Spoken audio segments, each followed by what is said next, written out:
Christsein im Business. Der Mutmacher-Talk mit Kathleen Kitsche und Walter Stuber.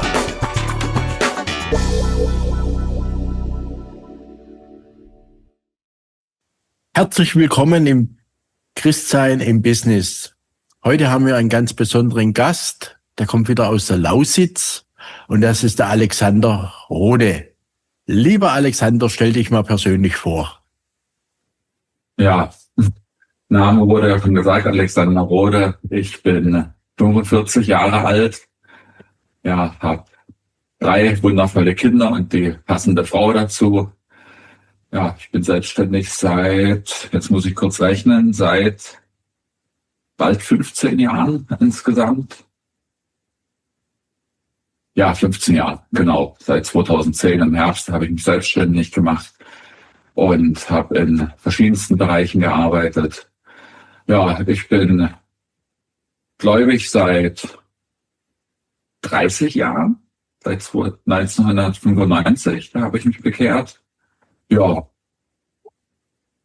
das ist so die kurze Variante. Ich weiß nicht, was ich noch sagen soll.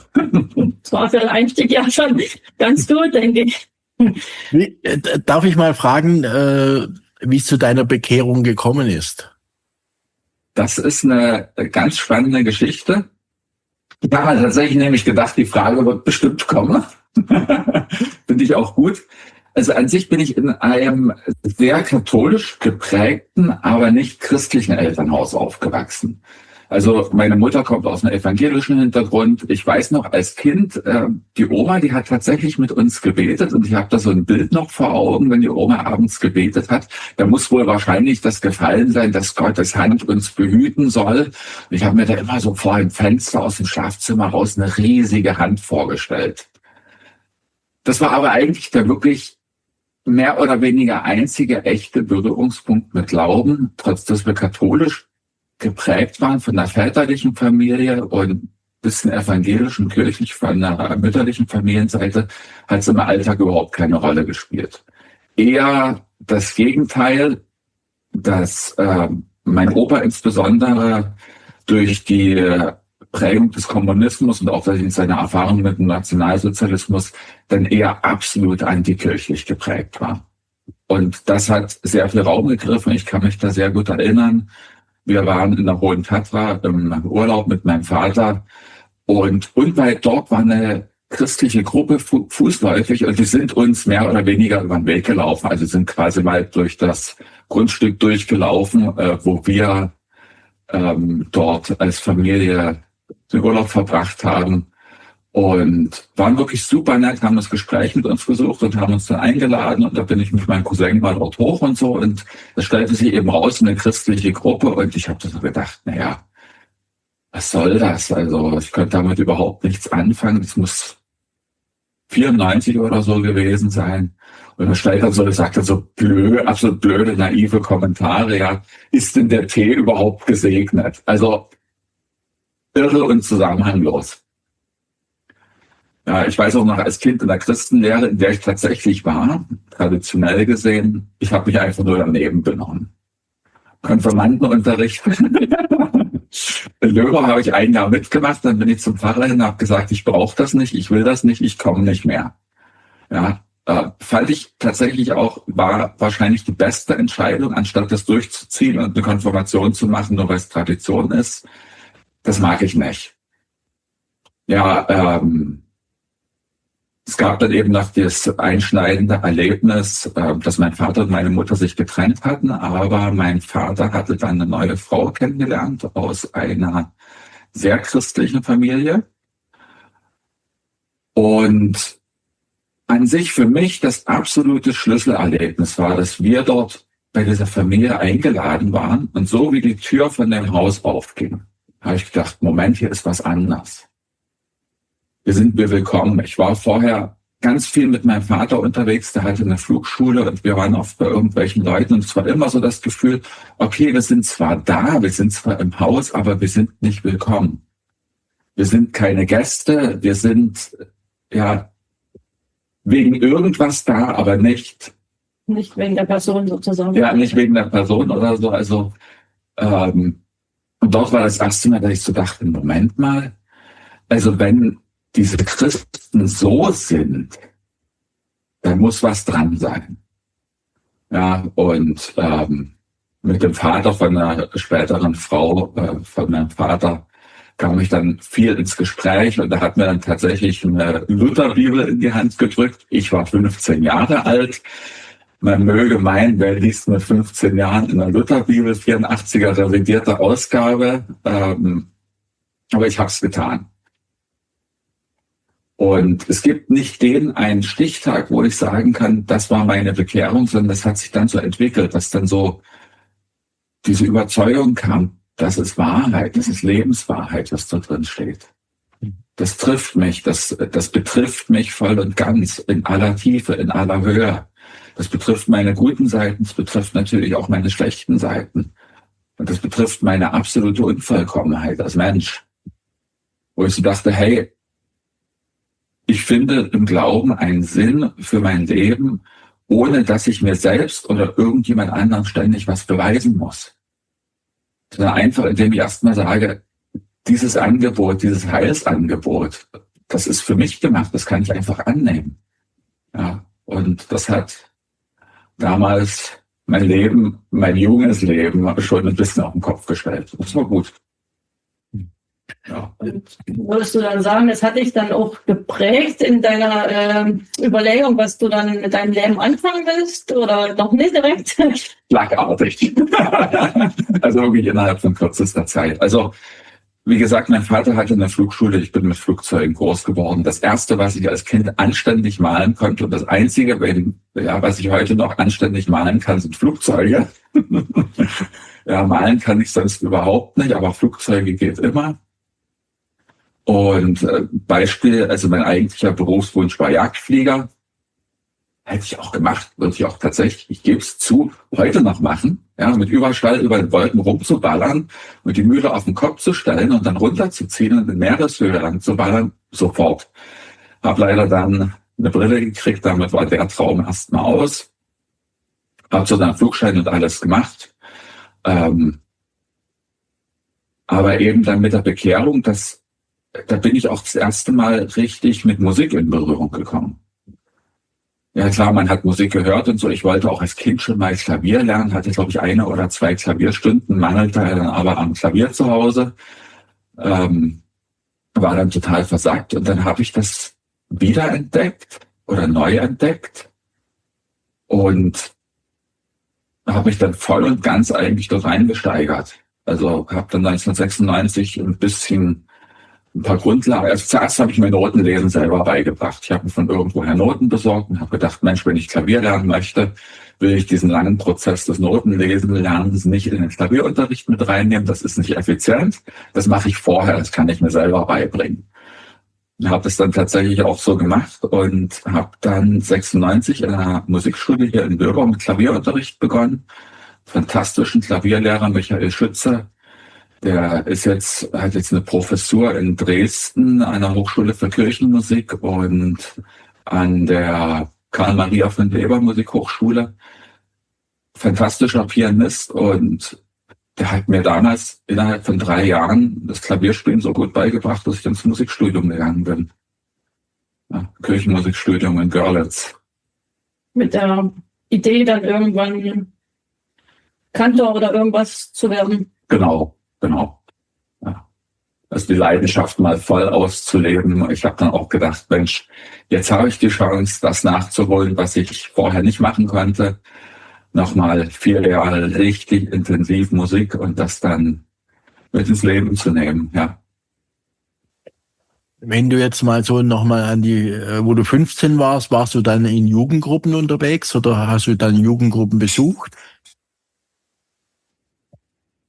Es gab regional wenig. Also hier in Löber erstmal nicht, als ich direkt zu 15 war.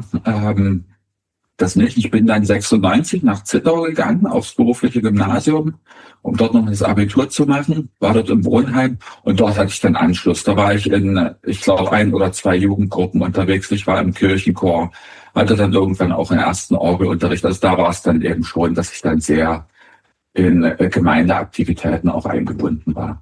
Und dann hatte ich noch Kontakt zu einer Gemeinschaft in Bautzen, sehr lutherisch geprägt. Das war auch toll. Ja. Und wenn du jetzt mal so zurückschaust, was hast du dann beruflich für dich dann entdeckt oder was hast du dann beruflich gemacht? Also es war schon das Musikstudium, das habe ich schon gemacht, eben mit dem Ziel, als Kirchenmusiker zu arbeiten, in der Gemeinde, in den Gemeindedienst zu gehen. Ich habe dann parallel auch schon Jugendarbeit mitgemacht, viel Jugendarbeit geleitet, später dann auch regionale Jugendarbeit gemacht und natürlich auch als Kirchenmusiker dann gearbeitet. Bin aber allerdings ein bisschen an den, sage ich mal, erstarrten kirchlichen Zuständen da gescheitert. Also ich kann mich erinnern an eine Begebenheit, das ging um eine übliche Dienstbesprechung, Pfarrer, Kantor, also ich und die Katechetin, die für die Kinderarbeit zuständig war. Und ich hatte da mal vorgeschlagen, dass man sagt, Mensch, wie könnten wir denn meinen Gottesdienst so gestalten, dass wirklich Leute auch kommen würden, die jetzt am Sonntag auf dem Fußballplatz stehen. Die einfach dann sagen, hey, das ist erfrischend, das ist was Neues, das ist was anderes, ohne dass man sich natürlich selbst verrät. Und ich weiß noch, als ich diesen Gedanken einbrachte, hat der Pfarrer mit dem Kopf geschüttelt, ganz entsetzt und die Worte gebracht, nein, an meine Liturgie geht mir niemand. Und das war also ein bisschen so ein kleiner Schlüsselreiz dann unter vielen, die sich dann summiert haben, wo ich dachte, hey, es ist nicht seine Liturgie. Die Liturgie gehört niemandem. Die ist natürlich, die hat ihren Stellenwert, die evangelische, wie auch die katholische Liturgie, wie auch die orthodoxe, die ist gewachsen aus ganz verschiedenen Gründen und ich schätze das auch sehr. Aber wir haben das Recht, grundsätzlich sowas zu hinterfragen und das war nicht möglich, weil die Kirche doch sehr an ihrem Pfarrer dort hing.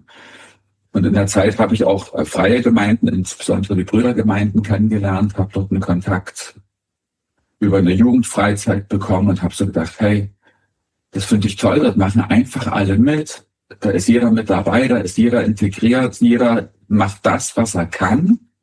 Ja, und das hat mich begeistert. Und ich weiß noch, ich saß noch dann teilweise wirklich am Gottesdienst, habe noch die Orgel gespielt, war dann noch verantwortlich dafür, links Schalter drücken, Glockengeläut anmachen und habe dann jemand anderen beauftragt, das Glockengeläut auszumachen. Und mit dem letzten Ton habe ich die Orgel zugemacht, die Orgel ausgemacht, bin runtergerannt ins Auto und in den anderen Gottesdienst gefahren. Ja, weil der Gottesdienst damals, das war für mich dann irgendwann leider ein Job geworden. Ja, das ist nicht gut, ich weiß. Und das andere hat mir dann sozusagen den echten Input, die echte Gemeinschaft gegeben. Ja, ob das alles so richtig war, also im Nachhinein, ja, ein paar Jahre später, ja, für so 20 Jahre später ist man da ein bisschen schlauer und würde vielleicht manches anders machen, aber damals war das eben für mich diese Situation und da war eben irgendwann der Punkt erreicht, wo ich gesagt habe, ich kann diesen Spagat nicht mehr halten. Ich bin nicht die Persönlichkeit, die das macht. Einen Gottesdienst dienstlich zu spielen, meine Arbeit zu machen, aber leidenschaftlich nicht dabei zu sein, den anderen dann zu fahren und damit die andere Gemeinschaft einfach fallen zu lassen. Da habe ich dann gesagt, nee, das geht nicht und bin kurzerhand aus der Kirche ausgetreten. Ja. Also Kirche ausgetreten, aber nicht aus deinem Glauben. Genau. Das ist das Wichtige dabei. Ja. In welcher Gemeinde bist du heute? Bist du mit deiner Familie in einer Gemeinde heute oder sagst du, nee, ich habe keine Gemeinde gefunden? Es gibt ja in der Oberlausitz eine sehr, sehr schöne Gemeinde, die nennt sich Lichtberg. Ich sage immer, das ist so ein kleiner Lampenladen. Und das ist gar nicht mal, also wer das Logo von Lichtberg sieht, der würde wahrscheinlich dann auch denken, es ist tatsächlich ein Lampenladen, also es ist gar nicht mal so falsch. Die gehören zu den freien evangelischen Gemeinden, sind sehr dezentral. Das heißt, die Gottesdienste, die finden mal da, mal dort statt, leben auch von ausschließlich ehrenamtlicher Arbeit. Also auch der Gemeindeleiter, der hat einen Hauptberuf. Ich weiß nicht, ob er den Vollzeit ausübt, das kann ich jetzt gar nicht sagen. Aber das, was er macht, macht er auch sehr intensiv und mit großer Leidenschaft. und auch alle anderen, die beteiligt sind, geben da wirklich viel rein. Und das Ziel für Lichtwerk ist eben wirklich auch zu sagen, hey, wir wollen hier ein Licht in der Oberlausitz sein. Wir wollen dort das Licht hinbringen, wo es eben auch für die Leute teilweise schwer ist, jetzt in einen zentralen Gottesdienst irgendwo regelmäßig hinzufahren. Also wenn jetzt hier jemand sagt, der wohnt hier in Neugersdorf, der fährt vielleicht nicht unbedingt so gerne jeden Sonntag nach Löbau. Das fühlt sich für viele Leute weit an. Ja. Wenn du jetzt, du hast ja jetzt eine Frau kennengelernt, warst du dann auf einer Suche nach einer christlichen Frau oder hast du gesagt, okay, die werde ich überzeugen, wenn ich sie gefunden habe? Das war für mich dann, also Überzeugungsarbeit war für mich ausgeschlossen. Also es gibt Fälle, ich kenne auch genügend Fälle, wo das, sag ich mal, funktioniert hat, dass die Frauen sich dann bekehrt haben oder manchmal auch die Männer, je nachdem.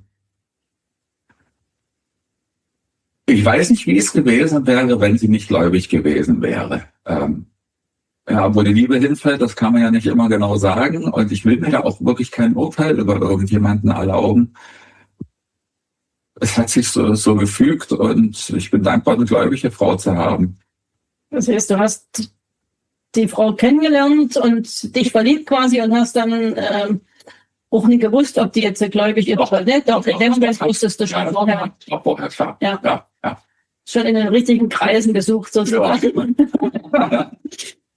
Mir hat mal einer gesagt, die haben dieselbe Blutgruppe. Genau. Das macht manches einfacher. Ja, aber in dem Fall kommt es nicht auf Effizienz an.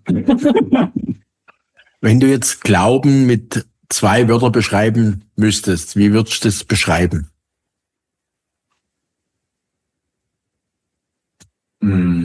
Leidenschaft und Vertrauen. Also es ist einerseits wirklich das, was ich sehr schätze, dieses Vertrauen in Gott, egal in welcher Situation ich bin. Ich habe ganz oft den Satz gehört, du darfst nicht zweifeln. Ja, das finde ich ganz schwierig, weil das ein Gebot ist, das ich so in der Bibel bisher nicht gefunden habe. Selbst Thomas hatte Zweifel. Ja, und Gott hat ihn überzeugt. Also er hat nicht gesagt, du darfst nicht und das einfach stehen lassen, sondern Jesus hat dann gesagt, hier, guck, fass mal an, das sind meine Wunden, ich bin absolut echt, ich bin real. Und dieses Vertrauen eben in Gott zu haben, dass er eben auch da ist, dass egal in welcher Situation. Und andererseits eben zu sagen, hey, ich habe diese Leidenschaft, mal brennt sie stärker, mal brennt sie schwächer, das kennen wir alle aus unserem Leben. Mal sind andere Dinge größer und das schwankt auch manchmal, aber generell zu sagen, hey, das ist das, wofür ich einstehe, das ist das, wofür ich da bin, gegenüber Gesellschaft, gegenüber meiner Familie. Ja.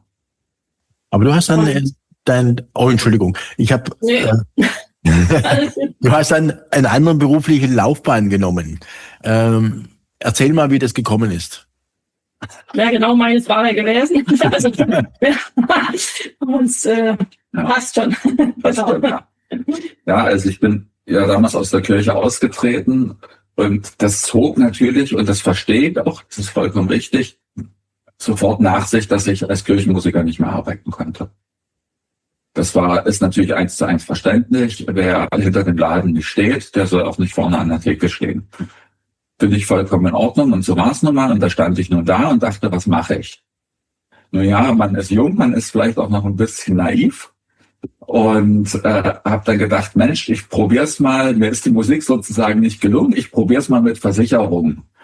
Ja, und habe tatsächlich im Strukturvertrieb von einer größeren Versicherungsgesellschaft angefangen, dann in Süddeutschland und hatte dort tatsächlich auch anfänglich Erfolge vorzuweisen. Also habe so einige Verträge verkauft.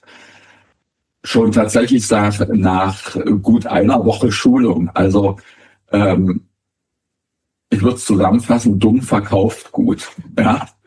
Dann habe ich mich mit den Sachen auseinandergesetzt, was ich da eigentlich verkaufe. Und dann ging es abwärts, nur noch abwärts. Ja, also ich hatte da so einen Betreuer an der Hand.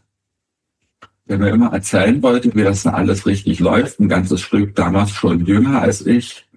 Ich meine, ich war 26 oder 25 war ich. Und der war 22 oder so. Da sagt man sich damals, Mensch, so ein Jungspund, ja. Also, ich meine, 3 Jahre ist nicht viel. Und wir saßen dort bei einem potenziellen Kunden und ich sollte das alles vorbereiten und habe dem potenziellen Kunden dann gesagt, ich habe mir das bei Ihnen angeschaut, Ihre Lebensumstände, alles das und das, ich kann es Ihnen nicht empfehlen. Mit gutem Gewissen. Ja. Und da sah man, wie bei dem Betreuer der Kopf rot leuchtete wie eine Birne, hätte man das Licht ausgemacht, wäre das ganze Zimmer von dem roten Lichtzeichen rüber erleuchtet gewesen. Das heißt also, das hat für mich nicht geklappt. Und da bin ich 2006 bin ich dann nach Bautzen gegangen zum Wirtschaftsingenieursstudium. Hab gedacht, okay, Technik, Ingenieurswesen und so hat mich auch schon immer interessiert. Irgendwas muss ich ja machen. Das war ein duales Studium und habe dann bis 2009 Wirtschaftsingenieurwesen dort nochmal studiert und Abschluss gemacht. Und bin dann letztendlich in Berlin gelandet. Flugsimulatorenentwicklung, das hat mir gelegen, das war cool und auch sehr intensiv und habe mich dort raus dann tatsächlich 2010 sehr schnell selbstständig gemacht als Freiberufler. Und was machst du heute? Das ist eine sehr komplexe Frage, kurz gestellt, aber sehr komplex. Also in der Zeit, also ich habe mich 2010 selbstständig gemacht als Freiberufler Ingenieur.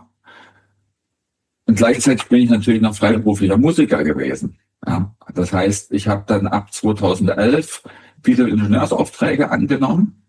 Und dann ging es nochmal mit der Musik richtig 2015, 16 los. Vorher so ein klein bisschen Klavierunterricht da und dort. Und 16 dann hatte ich auch geheiratet. Und wir waren in Berlin und habe dort 2015 schon einen tollen Musiker kennengelernt. Swing- und Rock'n'Roll-Musiker und der suchte dann einen Bassisten für die Band und da habe ich gesagt, ja, das mache ich und bin damit eingestiegen, habe dann auch als freiberuflicher Musiker dann halt gearbeitet, die Bühnen in Berlin geswingt, was ich leider jetzt nicht mehr mache, denn der ist in Berlin geblieben und ich bin hier in der Lausitz, das ist ein bisschen schade.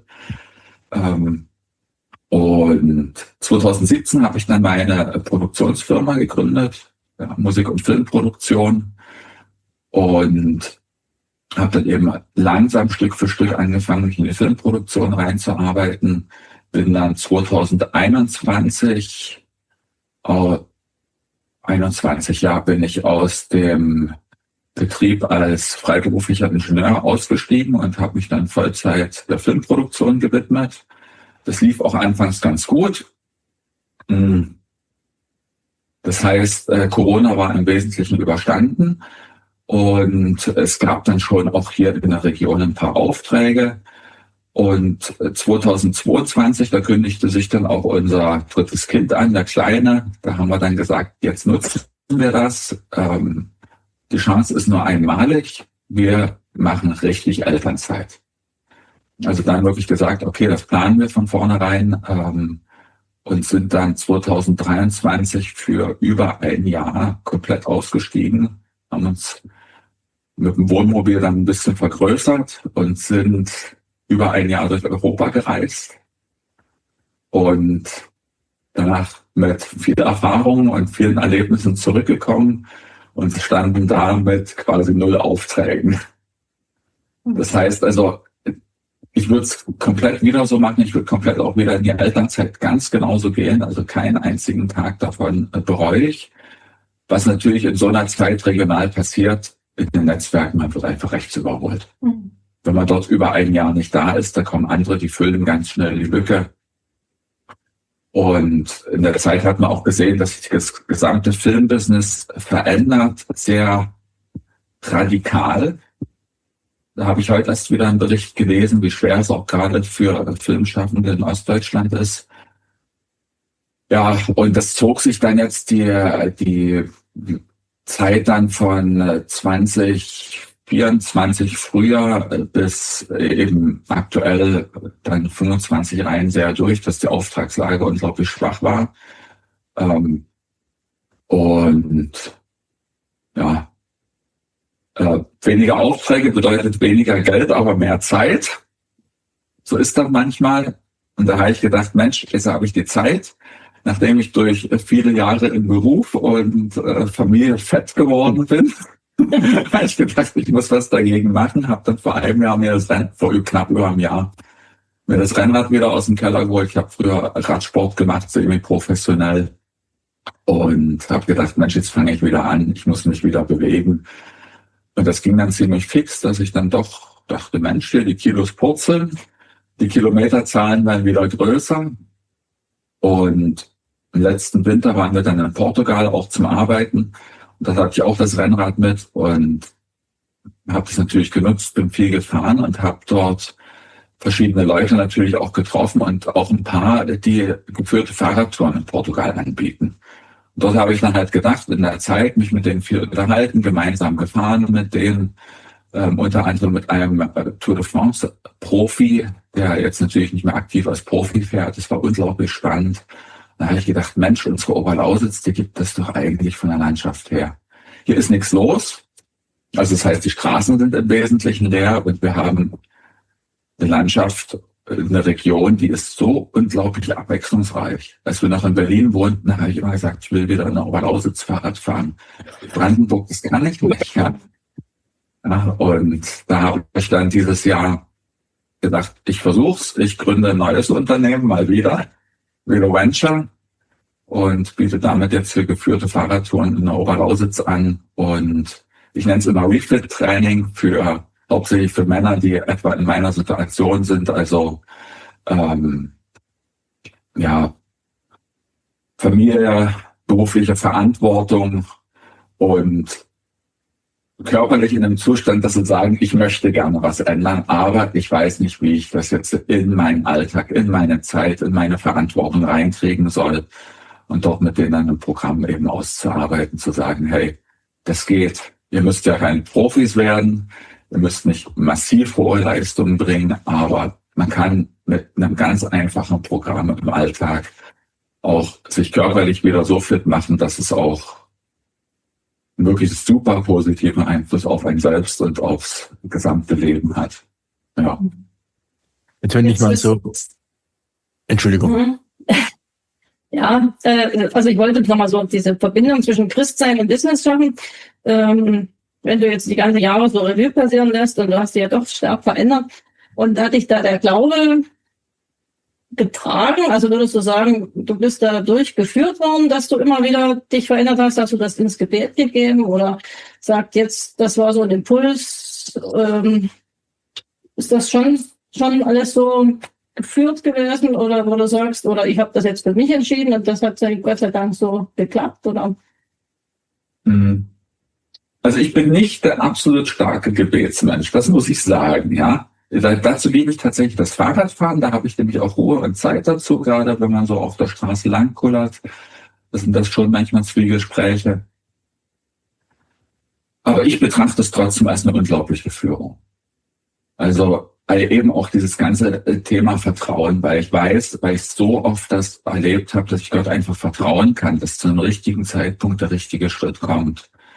Das ist manchmal, dass man da sitzt und denkt, hey, da passiert überhaupt nichts. Und irgendwie geht dann doch manchmal sogar einfach nur eine Hintertür auf, die man gar nicht so frontal wahrnimmt. Das ist nicht so wie eine Automatik, hier bei dir unten im Laden. Ja, das ist einfach kleine Hintertüren. Ja. Und durch die Hintertür kommt man in so einen dunklen Tunnel und fragt sich, was mache ich denn jetzt hier? Ja, aber der hat auch wieder einen Ausgang. Und so ist das so, ja. Ich bin am Montag bin ich eine Tour gefahren mit dem Fahrrad, eine Gravel-Tour, wo ich dann manchmal dachte, wo bin ich denn jetzt eigentlich und wo werde ich denn rauskommen? Ja, ich wusste noch, okay, ich bin in Sachsen, ich bin östlich der Elbe, ja. Ich bin irgendwo zwischen Bad Schandau und Sebnitz. Ja, aber ich weiß nicht wo. Ja. Und so ungefähr ist das dann auch, dass man dann sagt, okay, ich habe ein Navigationssystem am Fahrrad, ich halte mich da jetzt einfach dran. Und das ist das, wo ich sage, das ist das Vertrauen auf Gott. Ich sage, das ist Navi, das ist der Sport für Prophet. Okay. Ja, dieses Vertrauen, das ist einfach, Ja. Am Ende des Tunnels ist ein Licht sozusagen. ja. Beziehungsweise es geht Genau. immer irgendwo weiter. Und manchmal rollt's und manchmal muss man absteigen und schieben. Ja. Meine Frage mal an dich, hast du irgendwie drauf geachtet in diesen Jahren, dass du verstärkt mit christlichen Unternehmern zusammenarbeitest, in der Vertrauen, dass du auch dein Geld bekommst? Das ist ja immer das, wenn man als Unternehmer unterwegs ist, man darf die Arbeit machen, aber man hat dann immer noch nicht das Geld in der Tasche. Das ist eine richtig schwierige Frage. Denn, also A, ist es hier, also im Ingenieurswesen bin ich tatsächlich über einen Dienstleister gekommen. Das ist einer der größten weltweit. Da spielt Glauben überhaupt keine Rolle. Ja. Zu den Kunden, zu denen man kommt, am Ende sind es große Unternehmen, Bombardier, Stadler. Ich war dann unglaublich viel in der Bahnbranche unterwegs. Da ist der Glauben eher eine individuelle Frage. Also wer bin ich? Wie arbeite ich? Wie gebe ich mich? Wie rede ich mit den Leuten? Wie nehmen die mich wahr? Das heißt, dort an der Stelle waren erstmal christliche Kunden überhaupt nicht das Thema. In der Musik, Swingbühnen, also ich würde mich ja mal freuen, wenn es eine christliche Swingbühne gäbe.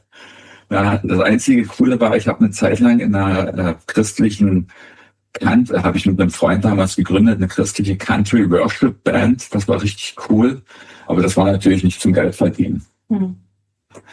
Ansonsten, das ist ein sehr zweischneidiges Schwert, was ich erlebt habe. Vielfach hatte ich den Eindruck, dass gerade unter Christen das dann existiert, ja, du kannst mir was geben und den Rest, den handeln wir dann so aus. Irgendwie. Also da habe ich sehr wenig erlebt gegenüber, sage ich mal, dem weltlichen Business, dass dann wirklich sozusagen der Stempel aufs Papier gemacht wird und Vertrag ist Vertrag. Das war meistens tatsächlich schwieriger.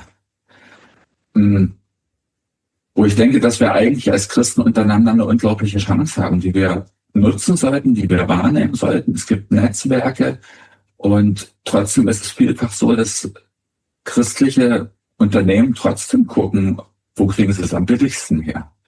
Na klar, Wirtschaftlichkeit ist immer eine ganz, ganz wichtige Sache. Aber vielleicht ist die Frage, vielleicht sollten wir da und dort wirklich viel mehr im eigenen Netzwerk fischen, wenn die Möglichkeit besteht. Und ich habe tatsächlich eher das Gegenteil erlebt, dass dann eben Leute, die als Christen sagen, hey, ich möchte dich hier mal irgendwo reinbringen, wo du dann eigentlich denkst, hey, du wolltest mich eigentlich nur ausnutzen. Ja. Also krass, es wundert mich, also es ist schade eigentlich, wo ich dann sage, Mensch, ja, anderes Erlebnis, komplett das Gegenteil. Ich habe einen wunderbaren Freund, den habe ich über einen Ingenieursauftrag kennengelernt. Der bezeichnet sich als Heide eher. Und der weiß aber, ich bin Christ. Ja, und der weiß, wie ich lebe. Und der ist einer, der mich jetzt regelmäßig auch mal mit größeren Aufträgen versorgt hat. Der wechselt das Unternehmen, da sagt er, hey, wir brauchen einen Imagefilm. Ja, und so sagt er, ich kenne da jemanden und das macht nur der für uns. Ja, also schwierig. Gut, hast du jetzt so mal so ein abschließendes Statement? Abschließendes Statement. Oder hast du einen gewissen Bibelvers, wo du sagst, okay, der ist mal ganz wichtig, dieser Bibelvers? Also einer ist mir ganz wichtig geworden. Ich bin immer mehr schlecht, die Stellen zu merken. In letzter Zeit zur Freiheit hat uns Christus befreit. Ja.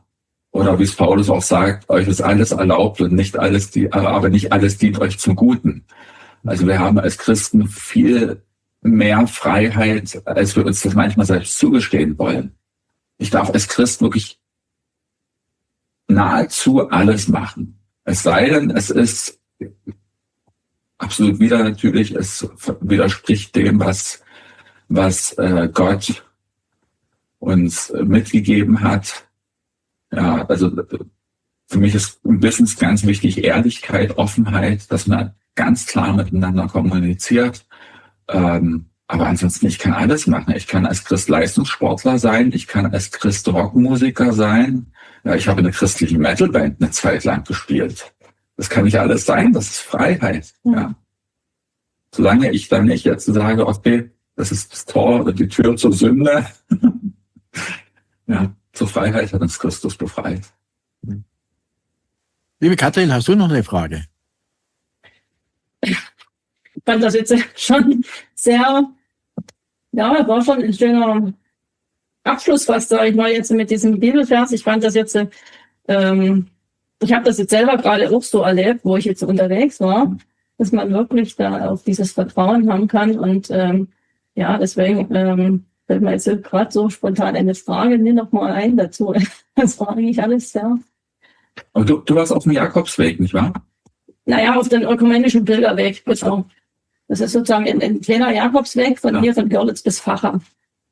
Facha, das ist das Tor zur, genau, das Tor zur Rhön, sozusagen, was damals der Ost-West-Grenze war. Und dann ist das sozusagen hier von der Grenze Polen, Deutschland bis zur Grenze ehemalig DDR, BRD. Das ist sozusagen damals diese Grenzstadt gewesen. Also Facha war wirklich so auch sozusagen zum Grenzen überwinden. Also ich fand das jetzt gerade so sehr prägend. Also es war schon. Wie viele Tage? Also jetzt war ich nur 3 Tage unterwegs. Insgesamt sind es 22 Etappen gewesen. 520 Kilometer. Dann machst du ab und zu mal Fernseher Ausgangspunkt und machst die nächsten Etappen. Ja, schön. Da kann man immer mal so zwischen dem Business ein bisschen auftanken. Genau. Ja. Und wir hatten ja kurz geschrieben, ich hatte den Eindruck, dass du dann wirklich sagst, hey, du hast mir ganz nett geantwortet, aber dann so, jetzt bin ich aber raus. Genau. Ja, ja genau, das braucht man manchmal. Ja. Cool. Vielen Dank, Alexander, fürs Mitmachen. Ja, ich danke. Es war mir eine absolute Freude. Abonniere jetzt unseren Podcast, like die Folge und kommentiere. Christsein im Business. Der Mutmacher-Talk mit Kathleen Kitsche und Walter Stuber.